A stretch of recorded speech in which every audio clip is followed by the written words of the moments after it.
I have a number of things to tell you, including stuff about the novel, an added live date, and a brand new event we're holding. I have 3 things to tell you. Let's count them off quickly. 1. Signed editions of It Devours. Signed first editions of the new Night Vale novel are now available for pre-order in the US from Barnes & Noble and Books A Million, and in Canada from Indigo. Visit welcometonightvale.com/books for more info and links to pre-order. I've been signing them this week while watching Better Call Saul.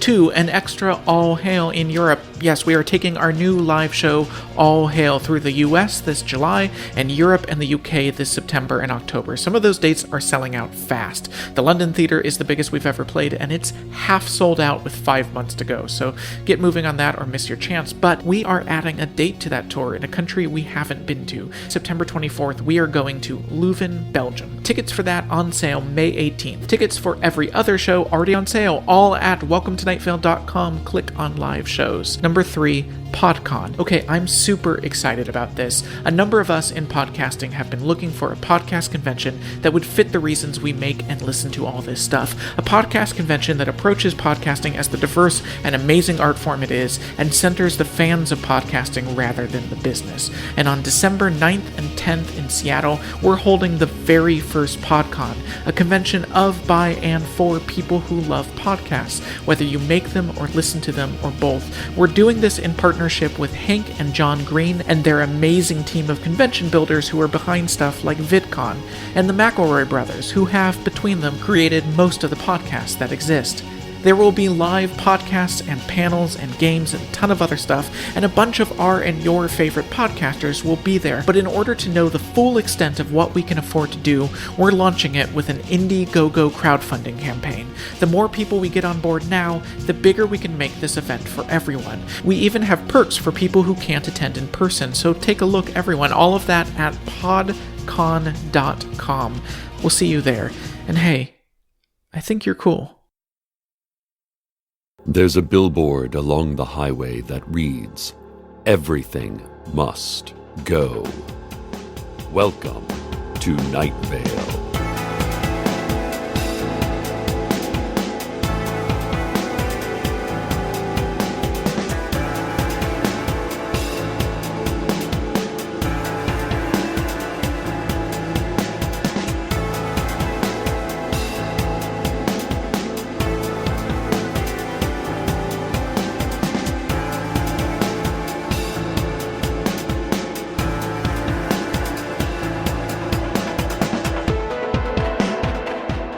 I don't talk much about my brother on this show, Cal.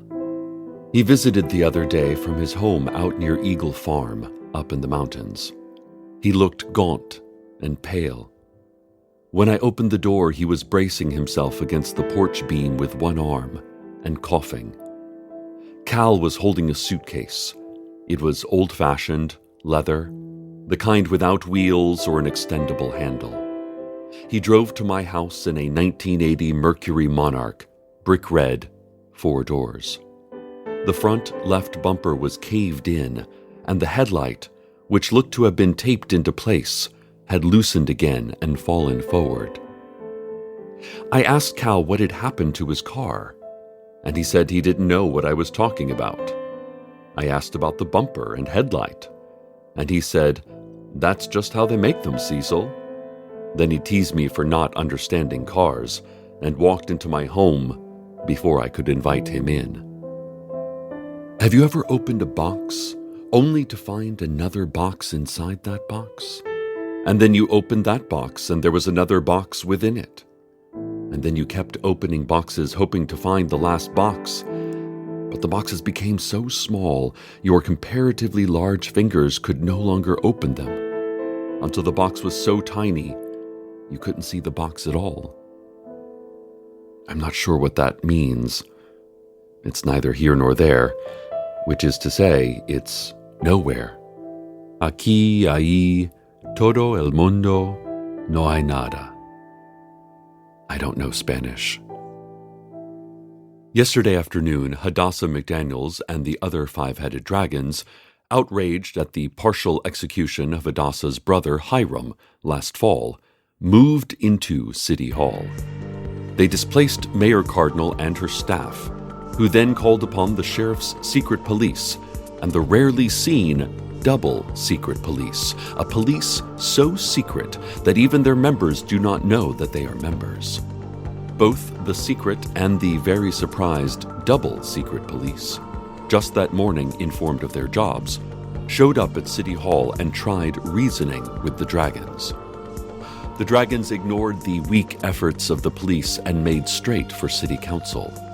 The council climbed up to the roof of City Hall, their many sharp appendages swinging down from their single giant body, punching out windows and grabbing whatever long dragon necks they could reach. And the City Council's newest member, 16-year-old Tamika Flynn, the only member not connected to their primary form, rode on the rest of the council's back with a longbow. The dragons breathed fire upwards at the City Council, who shrieked in pain, or possibly delight. The battle ended when City Council was knocked off the roof by five-headed dragon and private estate lawyer Dirk Andrews. The council, minus Tamika, retreated from the advancing dragons, called a lift, and sped out of town as they are wont to do in times of crisis.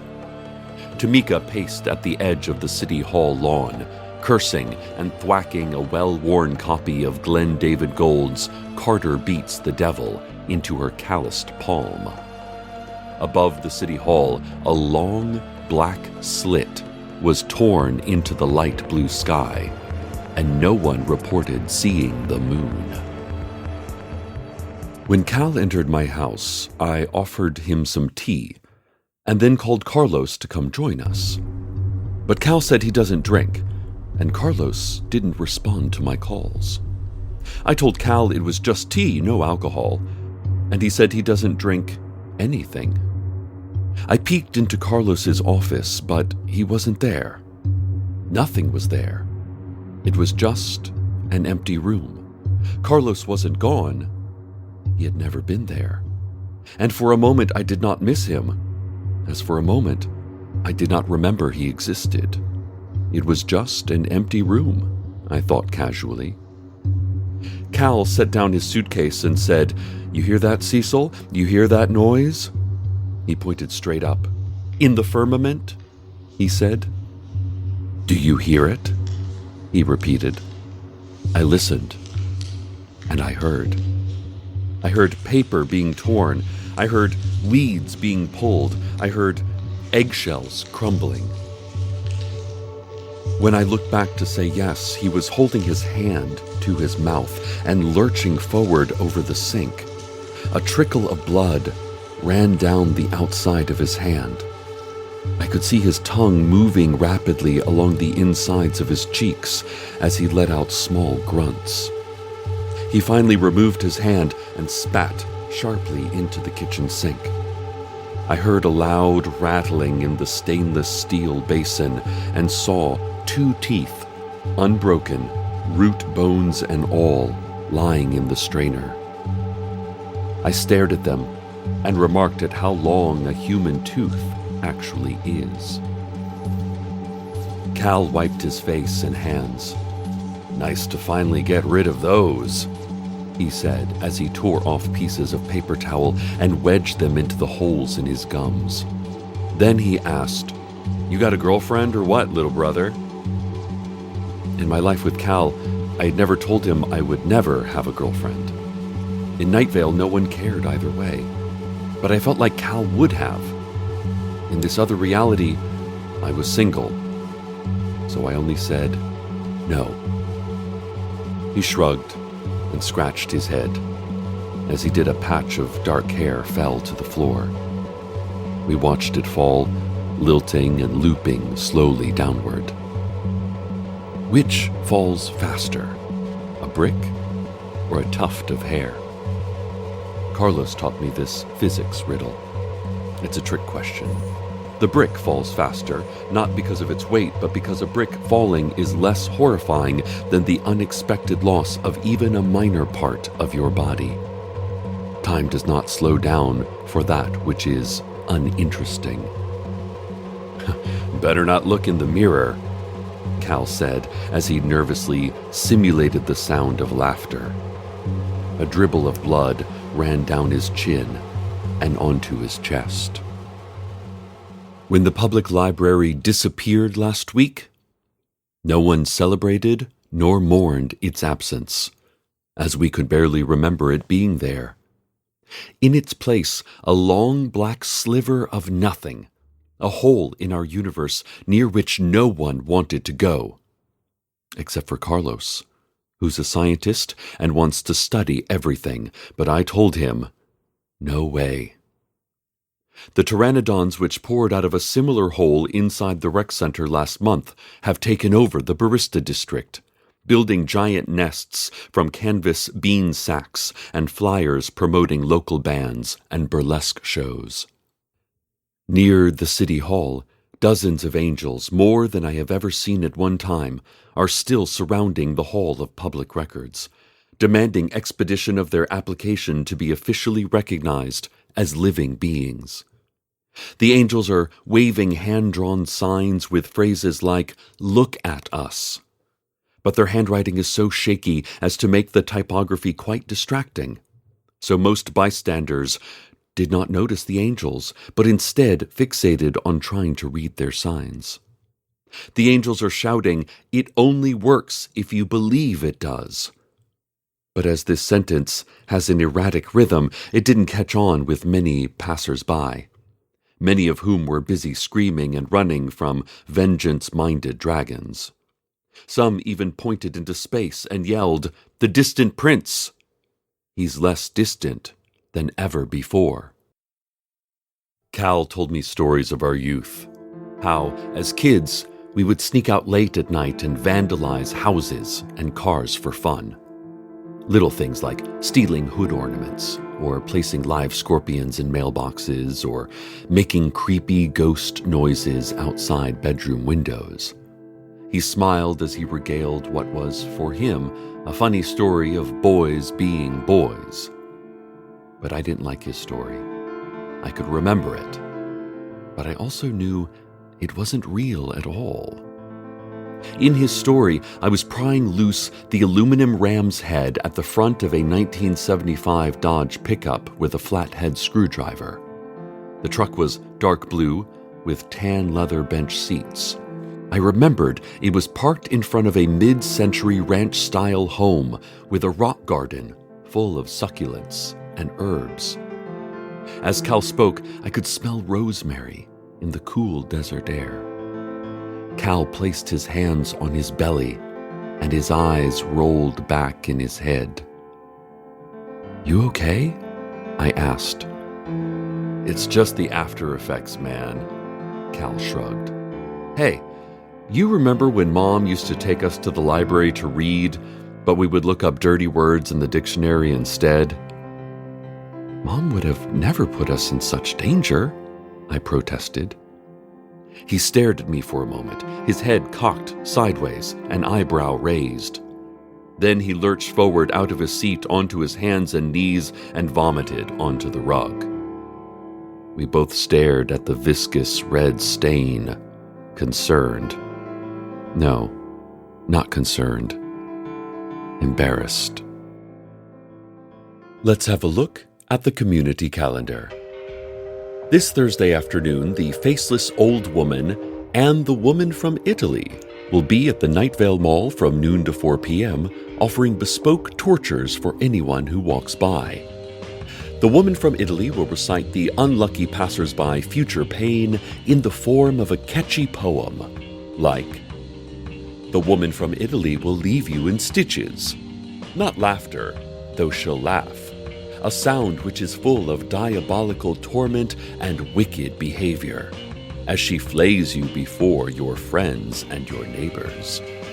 You'll yet be alive when she opens your chest, the wet beat of your heart and the choke of your breath. She coos, 'Don't fear, it's as quick as can be.'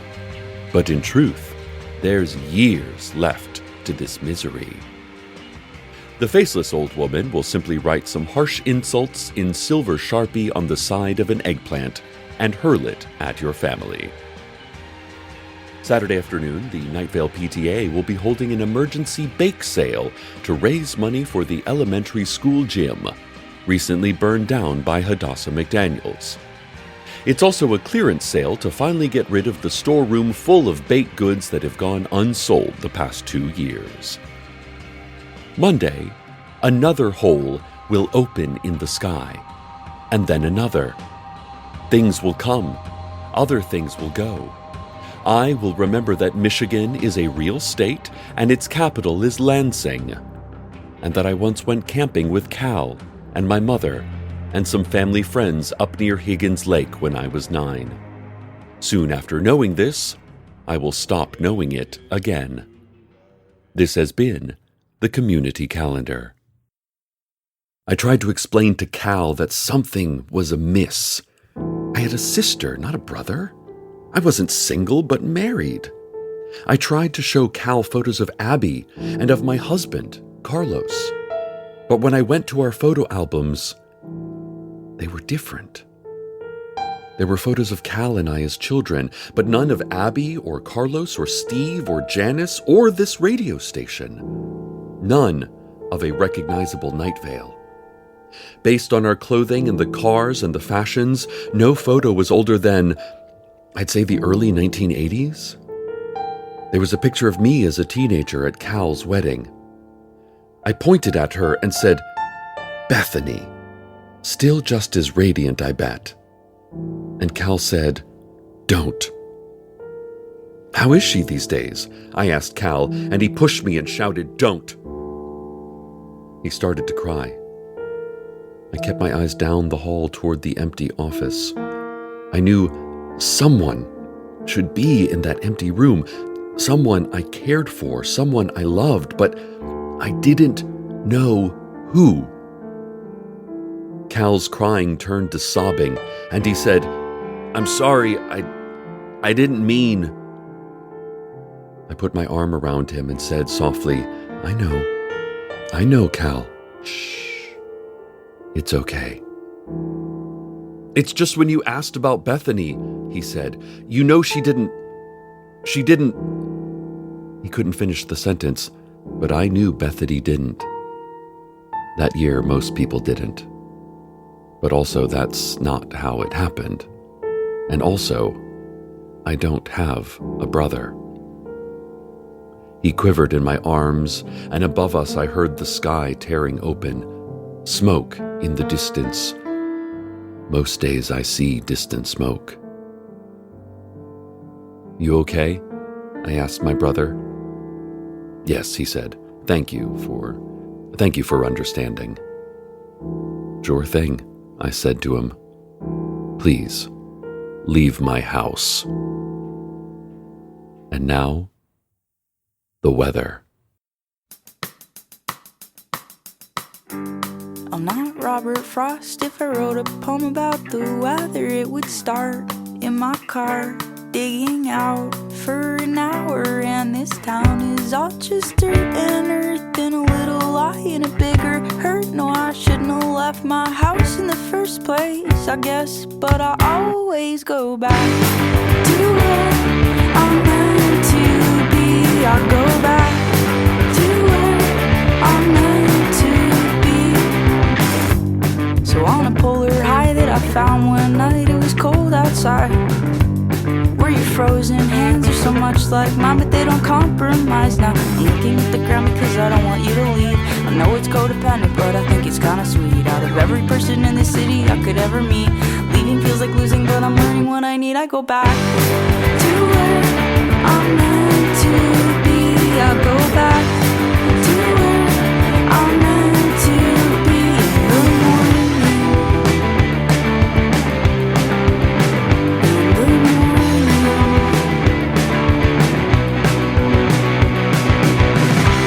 I wanna know when it starts. The eye of the storm, everything is not what it was. I wanna know when it starts. The eye of the storm, everything is not what it was. And I'm not Robert Frost.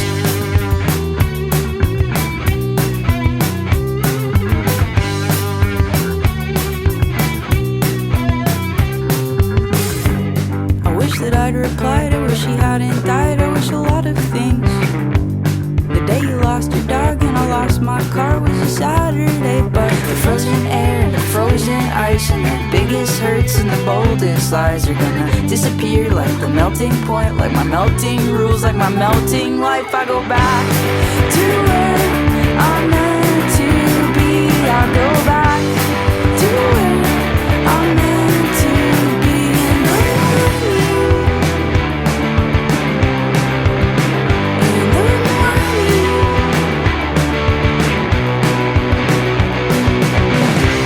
I wanna know when it starts that I leave this doing everything is not what it was. I wanna know when it starts that I leave this doing everything is not what it was. And I'm not Robert Frost.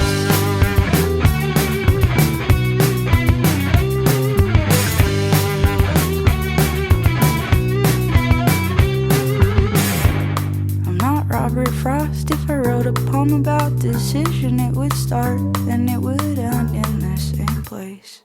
I don't talk much about my brother on this show, Cal, because he's not my reality. I almost said he's not real, but that's not true. There is still a blood stain on my rug and a bruise from where he pushed me. I remembered Cal's wedding. I remembered stealing hood ornaments. I remembered the smell of that rosemary bush in that rock garden. But then Cal left. He did not drive away, but vanished as the gash tore open above us. I had trouble remembering his visit, so I wrote it all down. I'm reading it now, to you, verbatim from my journal. And I cannot believe my own writing. Carlos and his office are back. They were never gone, Carlos says. Multiple timelines is basic quantum physics, which is the most exciting kind of physics, he says. This morning, I gave Carlos a tight hug in bed and kissed him along the back of his beautiful hair, perfect, even when matted asymmetrically from sleep.